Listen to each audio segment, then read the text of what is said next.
Weather wagers. Here we are at various locations the week of Thanksgiving. It is a busy, busy time of the year, and we'd be remiss if we didn't have a chock-full show of football. And who better to talk about than your Weather Wagers team? I'm Dan Tomaso.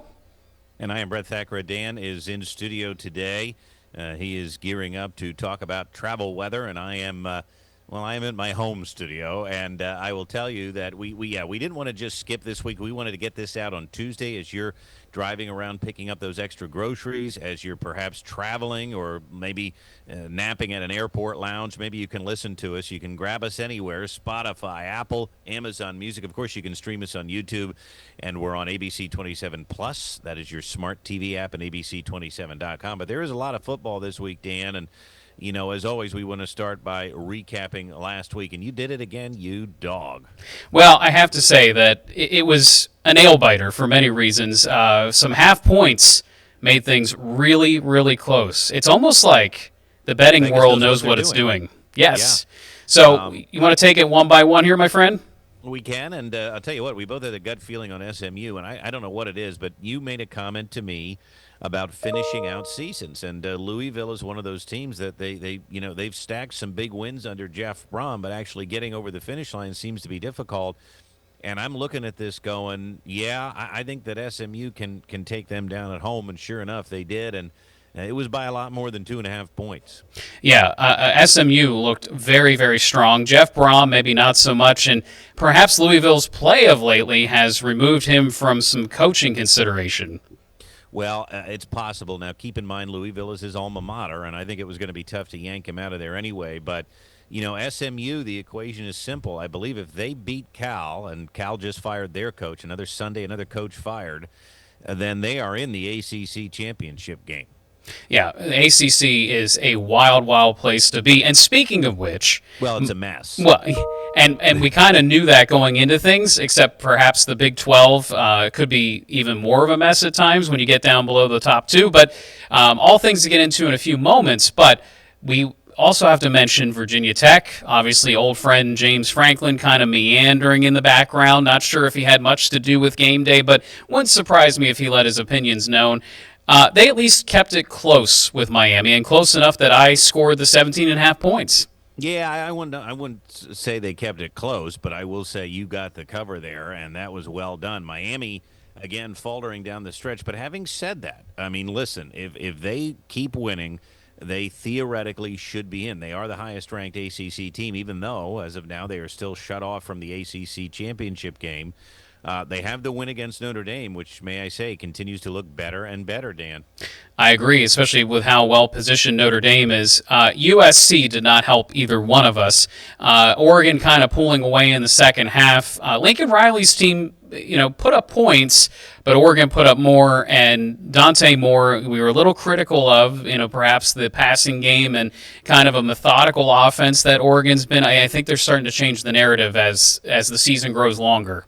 Well, and, let's keep this in mind. Dan Lanning is a defensive guy, and I think you and I maybe forgot a little bit about that. He was also on his home turf.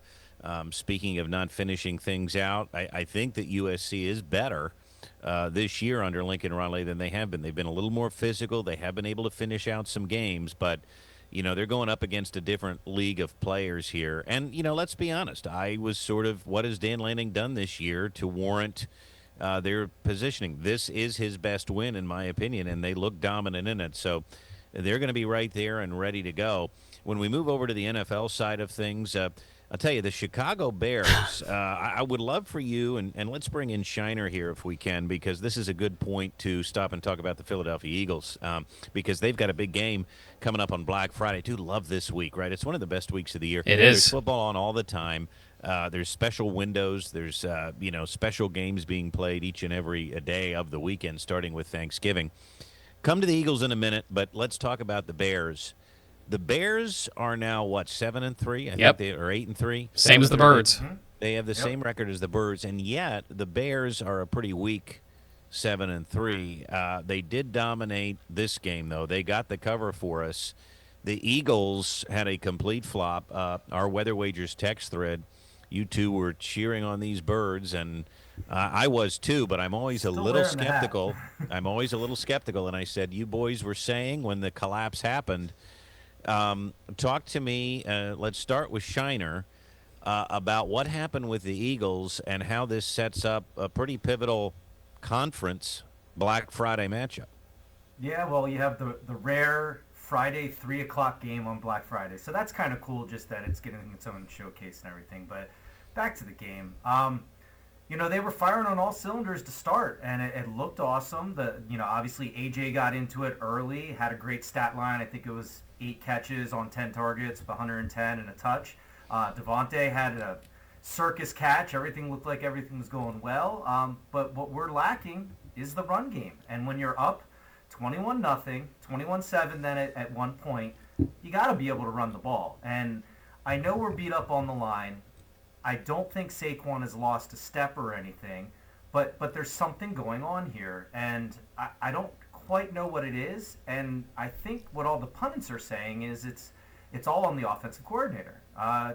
Everybody's going after Patullo right now and saying like he's not managing the game correctly. Now I've seen a lot of different breakdowns, and I think one pundit said out of the total, I think, of 9 rushes Saquon had, they broke down every single one and showed the holes as the line was developing. And there was really only one quote-unquote bad decision run that Saquon had. It was really just the line getting dominated and swallowing him up. And that's where I think the passing game took off, is because Jalen Hurts is a little bit mobile and was able to elude the pocket a little bit and still hit his receivers downfield. But I was told the problem was with the passing game. Well, and they showed that the passing game isn't the problem. Now, what really happened here was, I think it was the defense that collapsed here in the second half. I mean, they still held them to 24 points. Now, there were some injuries on the back end. We know we lost Makumba here for at least a little bit on a ridiculous play, if you saw that, Yep. where there was a pick play on our own player that led to a chase down that led to the field goal, and Makumba ended up getting injured on the play. Now, I know everybody's going after Adoree Jackson, and a lot of people are saying that Cooper isn't the guy to be outside. He has his slot, and he's good at that position, and that's where he dominates. That ball hawk, when the ball's tipped, it's off time. That's when he makes his plays. Maybe he's not the quote-unquote outside shutdown corner that we need. But who fills that spot at this point? You Well, can't and just again, play ball, right? it's not all on the defense either. I mean, we didn't score a lick in the second half, and so I thought it was just a complete meltdown. Dan, you're usually pretty blunt in these scenarios now, but I will say, hold on one second. The old Dan Tomaso, okay, of yesteryear would come storming into this podcast and rip these guys apart.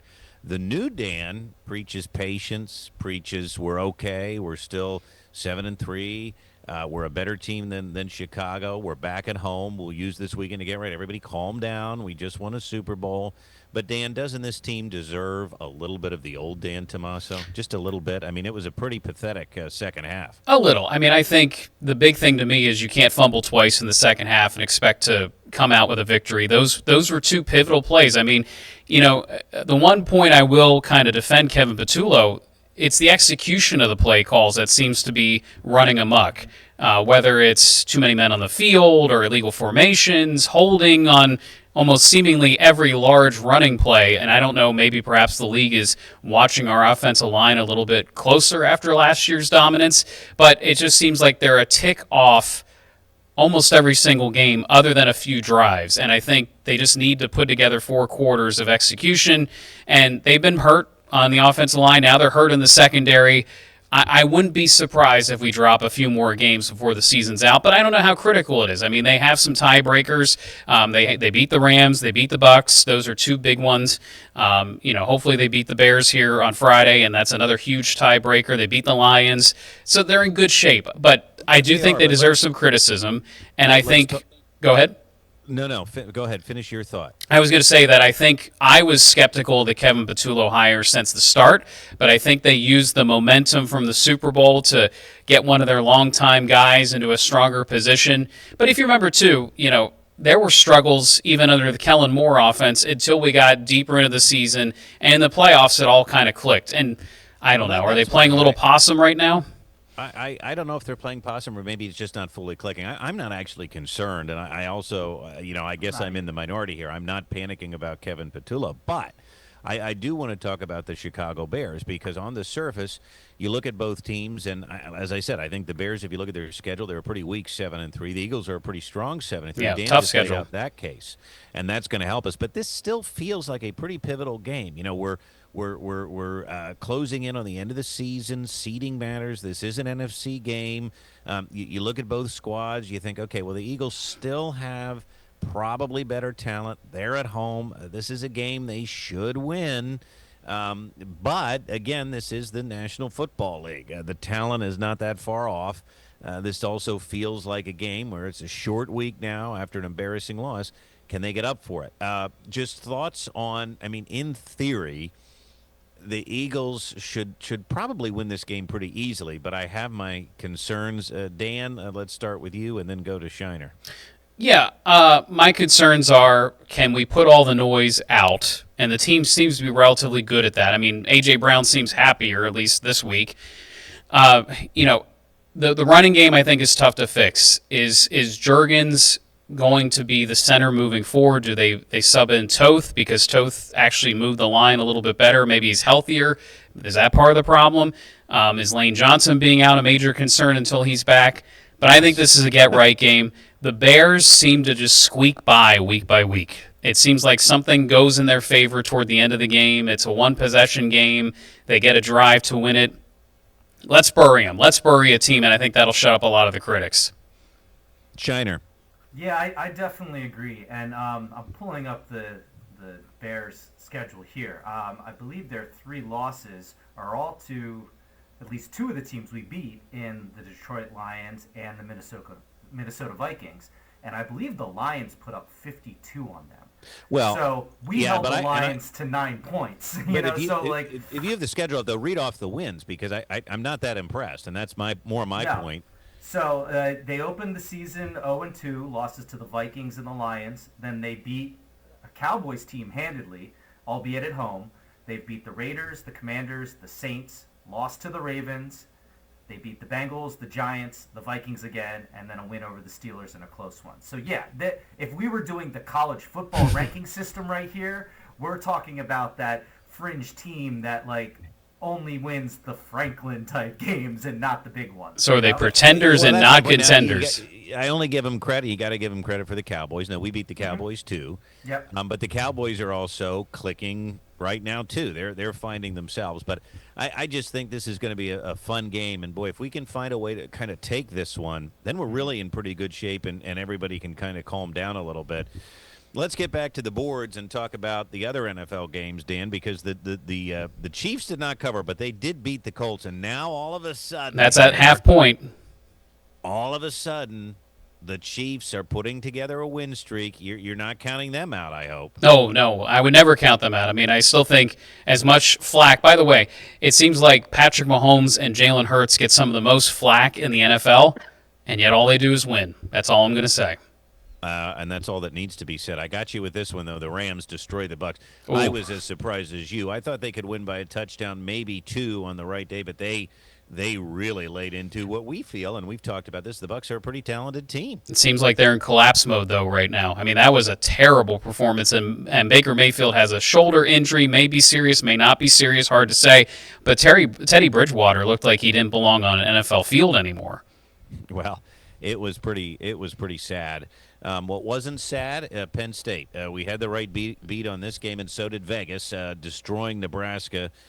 Couple of points to make about this game, and we might as well just make them now, and then we're going to get into our picks this week. But, we dodged the Matt Rule bullet, certainly, and I realize that his quarterback is injured. But, man, you called this earlier. We saw it against Michigan earlier in the year. Their line play is pretty atrocious. Right? Yeah. We won in the trenches. We did what we wanted to do, which, I think it was fool's gold to think this was going to be the way they played every single Big Ten team. There's some still pretty stout lines in the Big Ten, both offensive and defensively, and perhaps that's the biggest failure of the Franklin tenure other than quarterback development is just not having a consistent offensive line that can go out and play a little bully ball at times. Yeah, although it's been better the last couple of years, and that's what made the beginning of this year so frustrating, especially with so many of them coming back. Now, again, to emphasize, we are meteorologists, we are fans, we are Penn State alums, so we can have opinions. These are not facts necessarily, or we're not reporting or breaking any news. We saw, though, like everybody else, that there was all of a sudden a quiet and then all of a sudden a very loud campaign for Terry Smith. You and I think, agree on the big things here. But first of all, one fact that, it's my opinion today, but I think it's probably a fact, is that Terry Smith is not going to be the head coach of the Nittany Lions. Dan, just take that and run with it. And did the Joe 409 pin help or hurt him? Let me just say one thing. I loved seeing that, and I think the university has to do a better job of honoring Joe Paterno. But having said all of that, until the folks in charge are willing to publicly do that, there's always going to be some pushback, I think. But yet, Terry, he's his own man. I give him a lot of credit for that. It may have helped him with some folks. It may have hurt him with others. This is a tough subject because I feel the same way. Obviously, I was at Penn State at the end of the Paterno era, and the unfortunate ending to all that and the unfortunate events surrounding it. Listen, I don't think that was the venue to do such a thing. That's my opinion. When I saw the 409 pin, I knew what this was going to turn into if they won. I mean, I knew it from the start of the game, and that's not what it should have been about to me. Sure, the players can rally behind Terry Smith. I just think there was a lot of intentional PR going on here for his campaign, for who he's trying to win approval from, the section of the fan base. And we know it's a fractured fan base. Anyone from the outside can know it's a fractured fan base. It's hard to pick up where you left off after a legend, and Joe Paterno was a legend. And he's not going away in anyone's memory, but there was a part of me that appreciated that James Franklin really did leave him out of the equation, because you're never going to measure up to him. And so, I don't know. I just feel like it complicated the situation more and more. That is the tough part, though, and I think that there's nuance to everything, and there was a certain part of the fan base that definitely faulted Franklin for shying away from Joe Paterno. Now, the obvious reason that he did it, most likely, was because of how the career ended with the scandal. However, especially now that he, said that he called Frank Beamer and embraced Frank Beamer at Virginia Tech. But in that regard, too, whether people want to like it or not, and Dan, you and I have talked, where I stand on Joe Paterno, and I did like the pin. I didn't have a problem with it. I thought Terry, sometimes when you're in that position and it may be your only shot, and he was a player and he knows who Joe was, you take that opportunity and you make a statement to the world. Yeah. I just think the unfortunate part now, this is what we're talking about rather than the players picking up the pieces and figuring it out. I know, but you also, he may know that that may be his only shot. But having said that, I think there is another very important reason why James Franklin shied away, and I think what you said is true too. And that is, he's trying now to reform the program in his image. Right. And I think for 12 years he was able to do that. He was able to make us very competitive in the Big Ten, which we were not always under Joe Paterno. We were for many years, but not every year. And I think that in order to sort of be the guy to follow the guy, which for all intents and purposes Franklin was, right? Because he was the longest tenured coach after the scandal, after Bill O'Brien stabilized things. He was able to leave a mark on his program without being in that shadow, and that was intentional on his part. And I know it rubbed people the wrong way. But, ultimately now the next person has to be different than James Franklin. And so if you want to set all of that stuff aside, Dan, let's talk about this. As great as Terry Smith has been and was probably the best choice to lead the program here the rest of this year, and of course the players are going to want him because he's that type of a guy. Look, you fired a guy because he wasn't getting you where you thought you could go, money-wise, fan-wise, program-wise.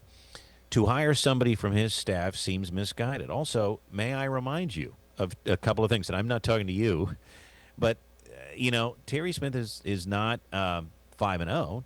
He's 2-3. And we fired James Franklin because he lost big games. Well, Terry Smith lost his two biggest games Bingo. to Ohio State into Indiana. And for everybody that wants to say, well, yeah, but I mean, he lost to Indiana on the last play of the game. Yeah, so did James Franklin. We got tired of that, right? We got tired of it. And so if he was 5-0 and he beat those two teams, I think we're having a real conversation here. But that's not what happened. And so beating a bad Michigan State team and a really subpar Nebraska team, I'm just going to be honest here, doesn't impress me much. And in 2025, and now moving into 2026, you have to build a program. You have to build your assistant profile. You have to build up the recruiting, know how to spend NIL. And there's criticism, whether it's true or not, within and outside the program of how NIL has been handled.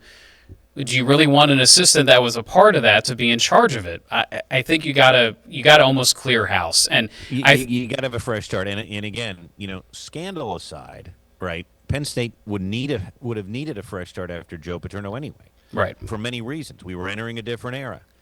James Franklin, 12 years. That's a long time in college football. You got to reset it. You've got to.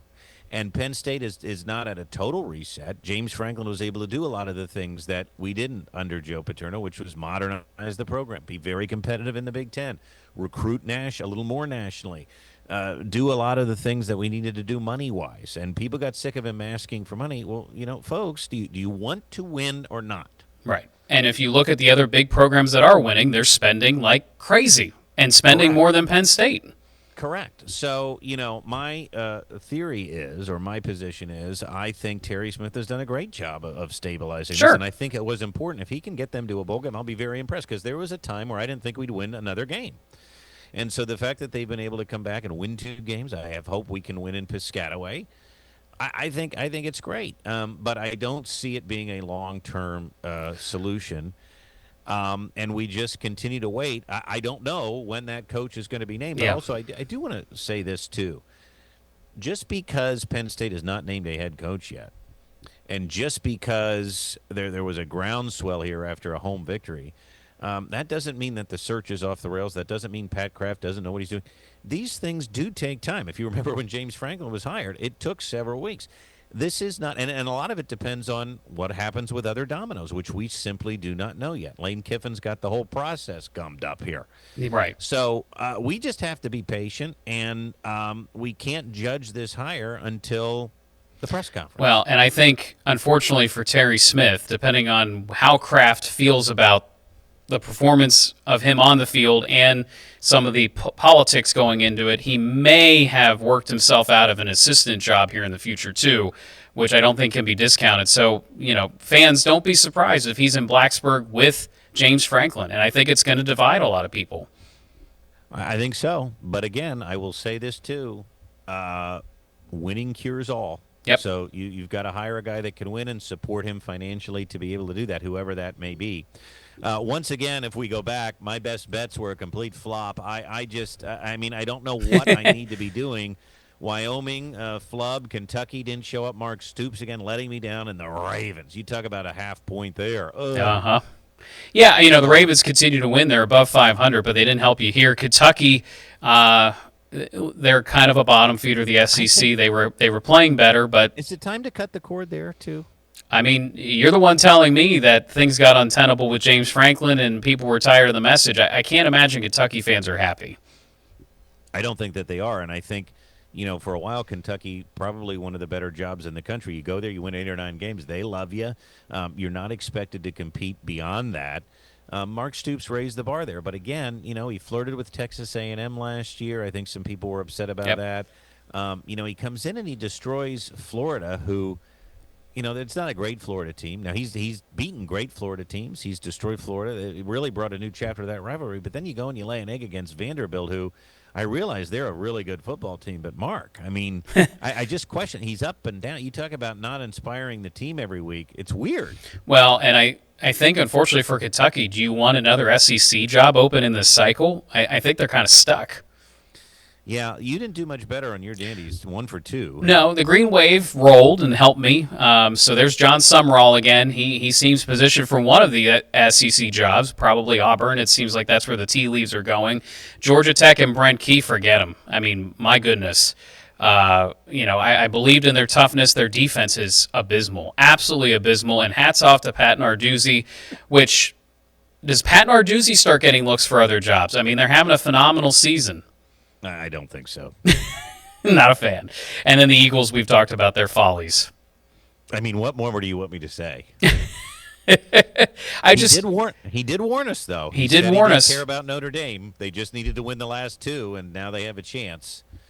Who do you trust, Lee? Let's bring in Shiner. Do a $3, and then we're going to get to our. I know we have to do our picks of the week, but games of the week. But who do you guys trust less, Pat Narduzzi or Mario Cristobal in a big game?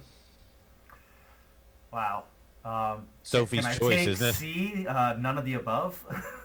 Yeah, I mean, both of them are. I don't want to pick either team. And I would take James Franklin. Yeah, Over those two? Yes. those two, for sure. I would. I would too. I don't even think that's a question. But I'm asking, who would you? I'd probably take Mario. I think. I think I'd take Narduzzi. Yeah, I can't stand his. I can't. I don't think I could stomach him. I think Mario seems nicer. I think Mario has the better recruiting classes. So if you're going off of who's able to bring in talent, you go that way. But the X's and O's. I mean, you can have them both. Who do you think has a better Thanksgiving table, Mario Cristobal or Pat Narduzzi? Well, I think Mario. No. I think Mario is probably high class. yes. Mm-hmm. I think Pat Narduzzi may get takeout. I would be concerned if Pat Paper Narduzzi plates. is hungry. I would be concerned about his attitude if he was hungry. Well, there he you may go. rip apart a turkey leg. Right. Yeah. All right. I think it is time, Dan. Am I right? Well, no, we got to do records.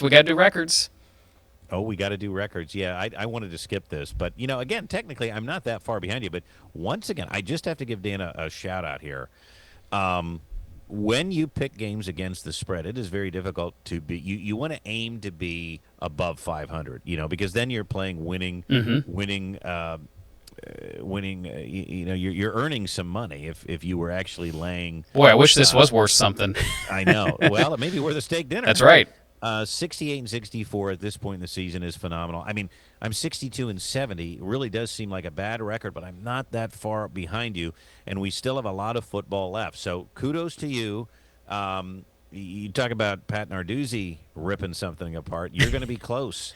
Well, if you keep watch going like this. if you watch a lot of the national shows, whether it's the Big Noon or College Game Day or the CBS halftime show, and they show their picks, a lot of them are around 500. I mean, that is kind of the benchmark.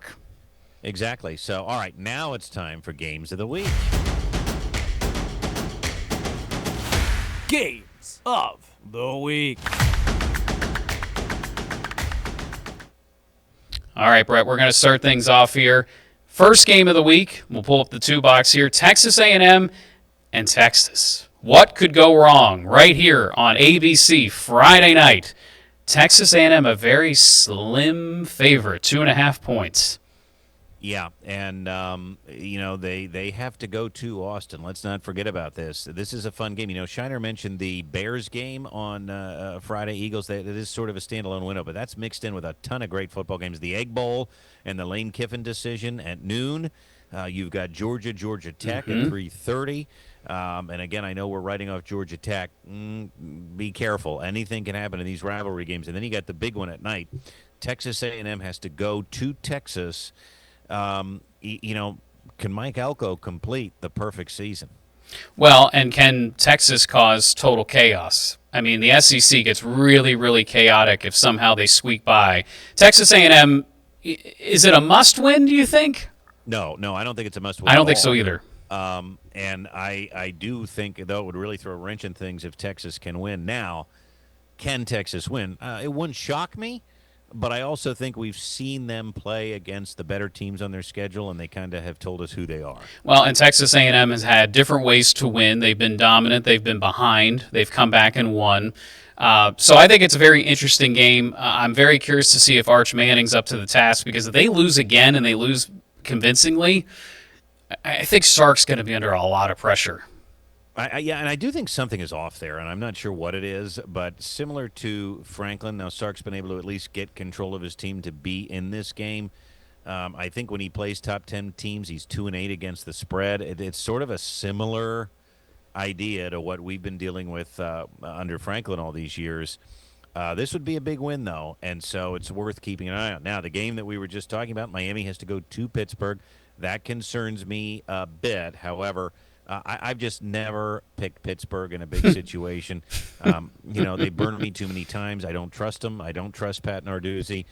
And then you've got the other side of the coin where people are yelling at me right now. Oh, really? What about Mario Cristobal and Miami in the same situation? You trust them? No, I don't. But the one thing someone has to win that Pittsburgh doesn't is they do have a common opponent, and that would be Notre Dame.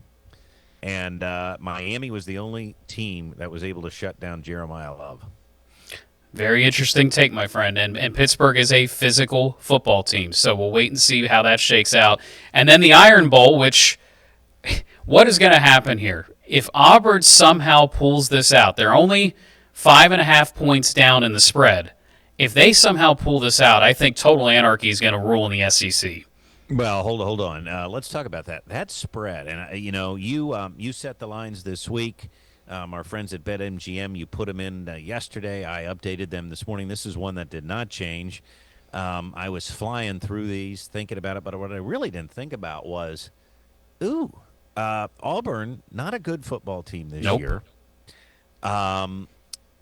Plays close games. Seems like a tough number, but keep this in mind. This is at Jordan-Hare. Mm-hmm.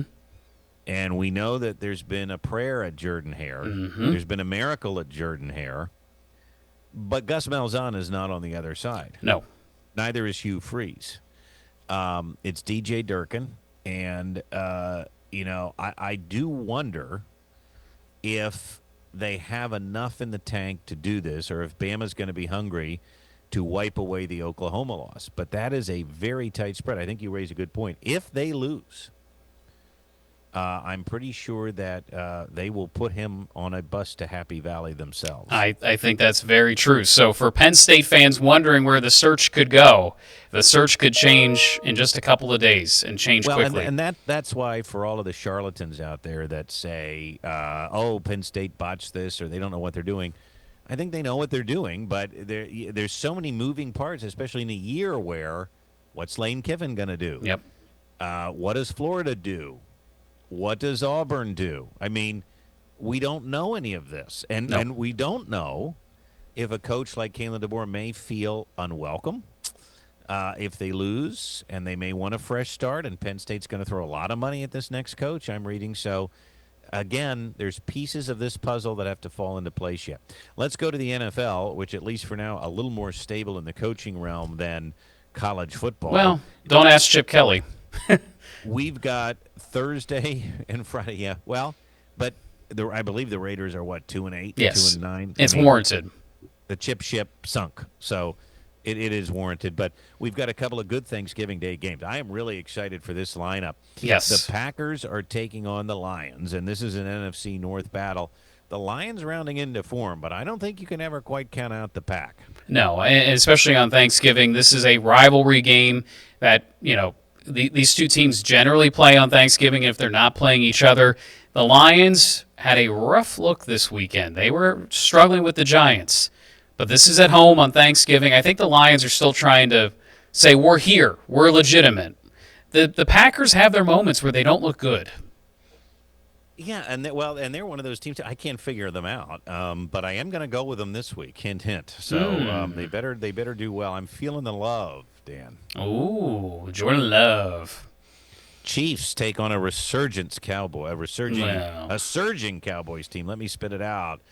They are going down to Dallas and Jerry World. Jerry's really feeling on top of the world right now after beating his arch rival in an embarrassing collapse for the Eagles. The Chiefs back on a winning streak, 2 in a row, fighting for the AFC. This is a very pivotal game. It's in a great time slot. This could be one of the most watched NFL games ever. I think so, and I think both teams absolutely need to win. So I think it's a dire straight for both of them. Could be really fun. We've already done our due diligence on the Bears and the Eagles game. So let's talk about, do we have some weather? Yeah, I mean, here's the deal. It's going to turn colder in the eastern U.S. Some of these games are in domes, whether it's Detroit or Dallas, but The Eagles are not in a dome. Just keep that in mind heading into Friday. And Friday is likely going to be some of the coldest weather with snow showers over northern Pennsylvania into the northeast. And then there's another shot of cold air coming for the weekend. So I think the weather is clear for Friday in Philadelphia. But as the weekend goes on, anyone who has travel plans, any games in the Midwest, there's a legitimate snowstorm coming into the upper plains. And then that moisture moves into central Pennsylvania, the northeast, heading into Sunday. Could briefly start as wet snow in the higher elevations, and then the rest of NFL Sunday could be quite wet in the east. So the Eagles actually fortunate they are playing on prime on Friday. Does that mean we get Kurt and Al Michaels, by the way? It is. Oh, yes, wow, they cool. will be there. And but I do want to point out a couple of things you glossed over there, Dan. No, not to take away your thunder, but it is going to be a very windy day on Friday. Yes. I think that is going to have an impact on that Eagles game. So you heard it here first. Watch out for the winds, and I would not be surprised if you noticed I added snow showers to the forecast. Yes. For central Pennsylvania. I think it has the potential if the winds are strong enough, and I think they could be these long streamers that reach across the state. I don't know if they'll make it to Philly, but it wouldn't surprise me if there may be a snow shower or two in the city of brotherly love during that game. And then you mentioned the Sunday rain. Listen, that's a big travel day too. Lots of NFL. That could have an impact. And then that snow along the northern tier, as you mentioned. So let's get into the picks here. We're both going A&M. I just think that Texas has collapsed in these situations all year. Mike Elko's found a way to win. I think he's going to cap off the perfect season. I think so, too. I think it would be a statement game. Mike Elko signing that big contract. He's in great form here for Texas A&M. We differ with Miami and Pitt, and I understand you not wanting to pick Narduzzi, but keep in mind, you just mentioned the colder weather for Friday into Saturday. This game is in Pittsburgh for those warm Miami Hurricanes coming to town. That's a fair point, although this game is Saturday, I believe. No, but it still will be cold, exactly. Okay, and I don't think that game is on CBS, by the way. No, I think that's a flub on my part. I think it's ABC. Okay. I want to point out, I believe that is an ABC game. I believe it is Saturday, which we have on there. But maybe you're right. You're not picking Pittsburgh to win. You're just saying it's going to be close. You betcha. But I am going to say something I'm going to live to regret, and this is one of those clip this. Uh-oh. In Mario, I trust. Ooh, that might be the kiss of death right there. In Mario, I trust. And you clip that, and we'll play it next week if I'm wrong. Okay. Deal? Alabama, we both like. This is a situation, though, and this is what I would caution Penn State fans. Yeah, we're rooting for him to lose because I think we would all take him.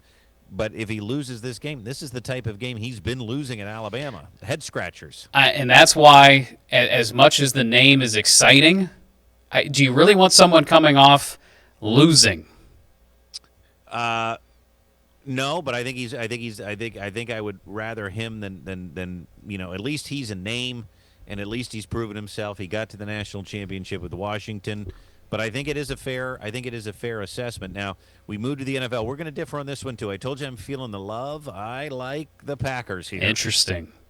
Very, very interesting. I like the Lions at home. There's something to that Thanksgiving game. The Lions always seem to play better on Thanksgiving, and maybe it's that home field advantage. Can't imagine for the players and their families. It's fun to be on the road for Thanksgiving, but there they go. I guess that's just a gut feeling. I feel like Dan Campbell's due for a big win. Well, again, flip a coin on that one. We're going to find out. But I had to pick different than you. I need to do something. We both like the Chiefs to go down to Dallas and get the win. How about them boys, huh? I mean, this could be the kiss of death, too. They could be the hottest team out there right now. Let's just say I think the Eagles lost that game more than Dallas won that game. I hate to tell people. So well, I picked the Chiefs. Do you hate to tell them, or are you relishing that? I'm still angry about that loss because you could see it happening slowly but surely, and then even that punt that touched the scoreboard. When do you see that? Yeah, but it didn't touch the scoreboard. Remember that. That was a weird play too. And then we do have the Eagles, speaking of them. So this, to be fair again here, this worries me. This is a big spread. It is a big spread. I was surprised.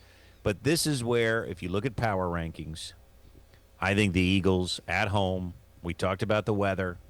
Not that Chicago can't handle bad weather. They can. But I think the Eagles get right here, and I think they stuff the Bears. But I understand why you might take the Bears +7 here. I took the Bears +7 because of weather. You mentioned that the thing I didn't really spell out that well, but I think it's going to be cold. I don't think it's going to be ideal conditions for football. The passing game may suffer if it's windy, and the running game for the Eagles still just has not gelled, as we mentioned. So I think this is going to be a close game, and I think the Bears just are a little discombobulated, even though they're winning. Mr. Shiner, I'm going to bring you in. How do you feel about this spread? Seven's a lot, and I usually always go with the homer. I think the Eagles win, but I think this comes down to being a little bit closer. Not a little bit more than a field goal. I'd say like 4-5. That's kind of my thinking too. Yeah, seven's a lot. I'm especially after the way they just came off. But I sure hope Brett's right, and let's roll them up. Have that faith, fellas. Have that faith. Oh, I want to. Okay, but you don't. You didn't, and I'll remember this. I still think they're gonna win. I just by a touchdown might be asking a little too much. But every time I go head to head with you on over-unders and spreads, I tend to end up losing. So let's hope you keep it right, Brett. Well, it's funny that you bring that up because let's go under the radar, Dan. We're going to talk about the Penn State game again this week. Under the radar.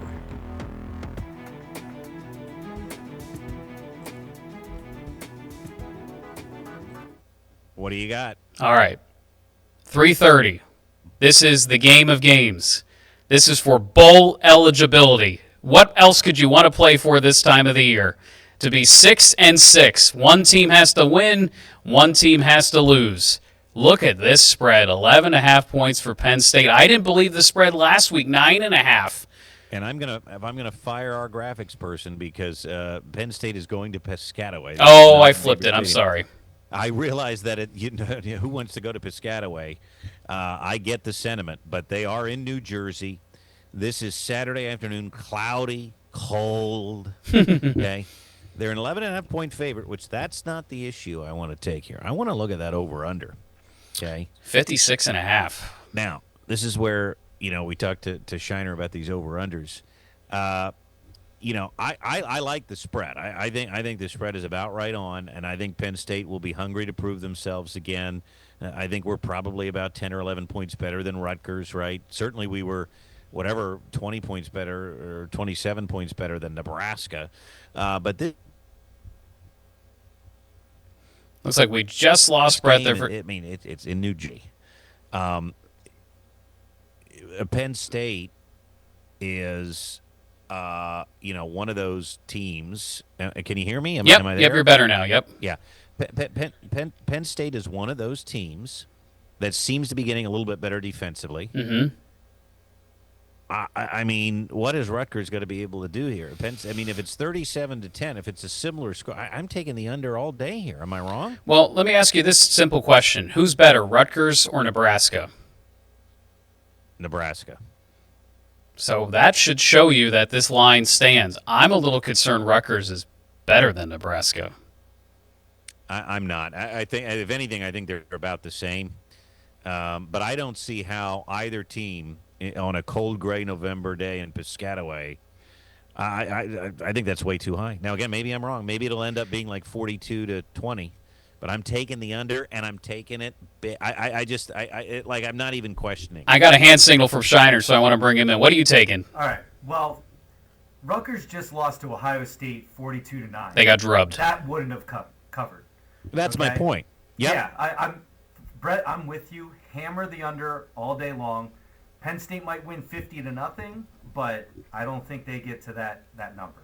No, and I by the way, I didn't think we'd score that much again. Let's be honest, too. I mean, Penn State has had trouble scoring, too. Mm-hmm. Yeah. And I don't. Maybe you're right. And maybe Rutgers has better lines than Nebraska. We talked about. Nebraska really has awful line play.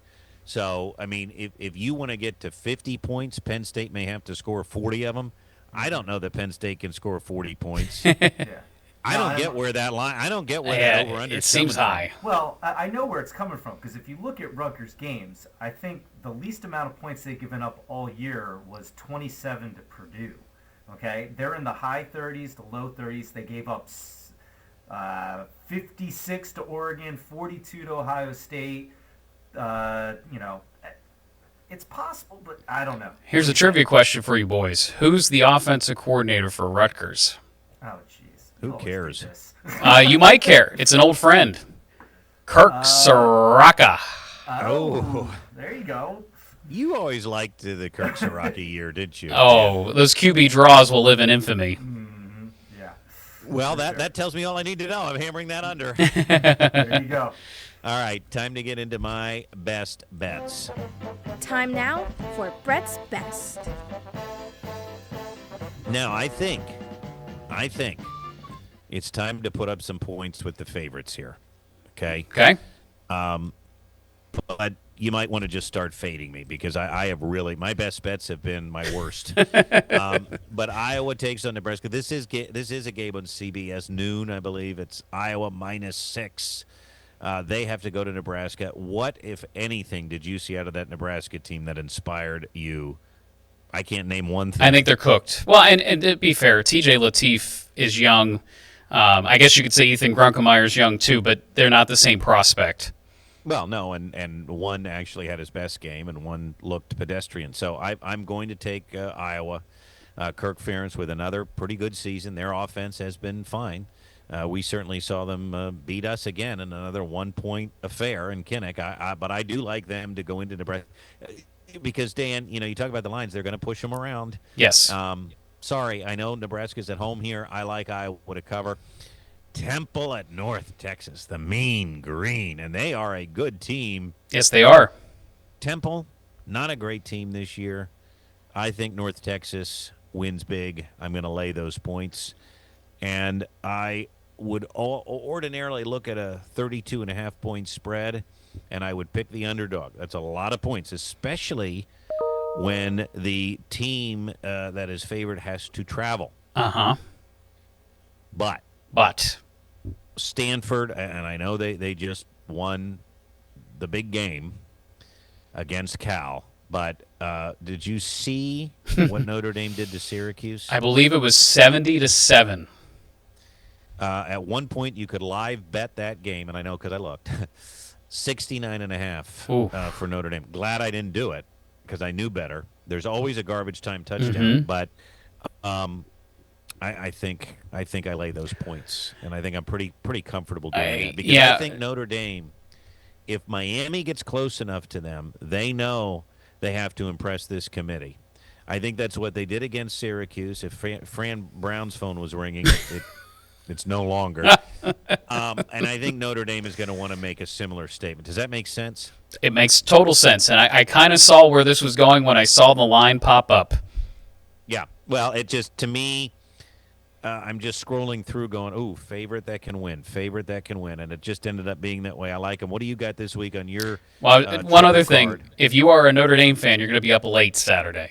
That's pretty clear. 10:30 kick at Stanford. Well, again, it's an ACC game. It's out in the left coast, and it is going to be late. But I listen. I wouldn't bother. If you're tired, go to bed. Hopefully you wake up and they won by 33 points. Wake up and look at the box score. I do that a lot with the late games. All right, we're going to go to the Doppler Dandies.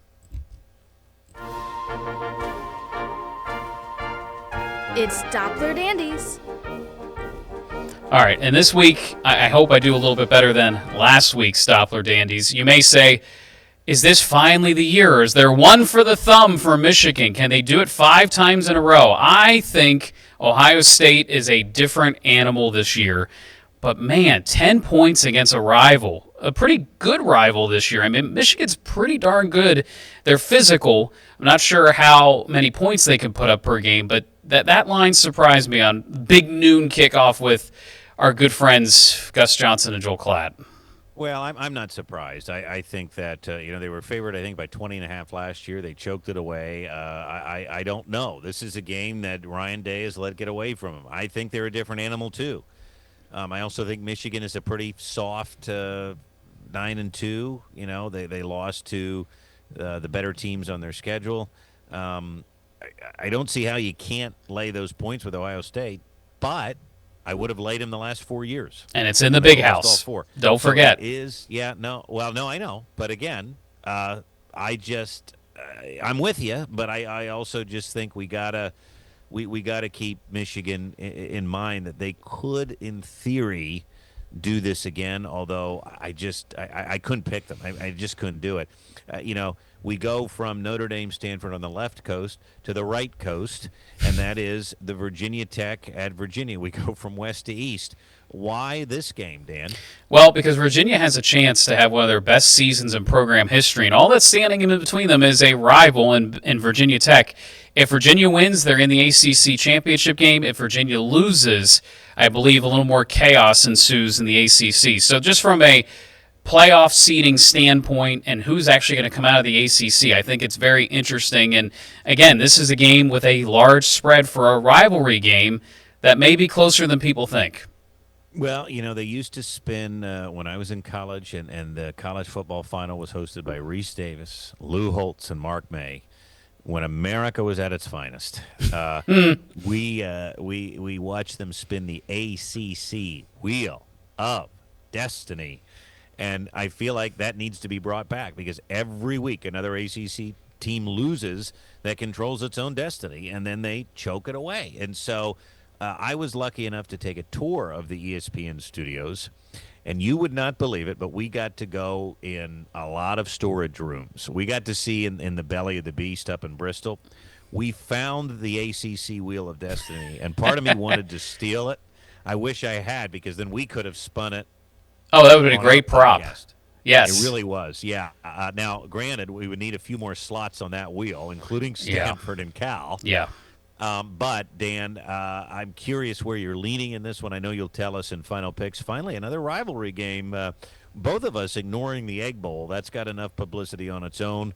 But you're going to Tennessee and Neyland and Vanderbilt, and Tennessee is favored in this one. And that's what shocked me a little bit, especially because Vandy looked so good this past week against, I guess in some ways inferior opponent. But Tennessee, 2.5-point favorite, hasn't shown me much this year. Vanderbilt has a chance for their best season in program history with a win. Can you believe that? No, and they want to win. I mean, this is a rivalry game. I mean, they're the same state, know. Again, going left to right across the state. And they want this in a bad way. So let's see what you decided, and let's cue up our final picks. Final picks. I need help because I am falling weekly. But we have a couple of differences here, Dan. We both like A&M. The Miami Pitt game, as we said, I'm going to take Mario, and Mario I trust. Mario you trust, and Mario I don't, at least to cover. Can his team cover the spread? It's going to be a fun game to keep an eye on. The Iron Bowl. We got Alabama, and if there's going to be a lot of Feinbaum callers on Monday if Kalen DeBoer loses that. And it would be Kalen DeBoer-esque to lose that game, or he could just blow them out and it's not even a question anymore, and then he remains Alabama's coach, and maybe they make a decent run in the playoffs. They have a good enough team. No, they do, and that would be why we're picking them to cover. Packers and Lions, I got the Go Pack Go, baby. Well, and I like the Lions and Dan Campbell to win a physical game, a close game. The 2.5 is favorable because I do think it's going to be a field goal game. We both have the Chiefs to cover against them boys, but keep an eye on that because I think the Cowboys could be trouble. And then I'm going to pick the Birds and ye of little faith. I mean, usually that's me, but you're going with Chicago. Going with Chicago to get that 7 points, but I think the Eagles end up winning, and I think it's a good win for the Birds to kind of get right. Penn State, you're picking them laying the points. I thought about it, but that under was screaming to me for some reason. We've been through that. I do like it, and I think that just 56.5, that just seems high. So we're going to watch that. And as I said, I like all my favorites. Iowa -6, North Texas 19.5. I know each number gets bigger, and I know I'm just asking to have 3 red X's up there.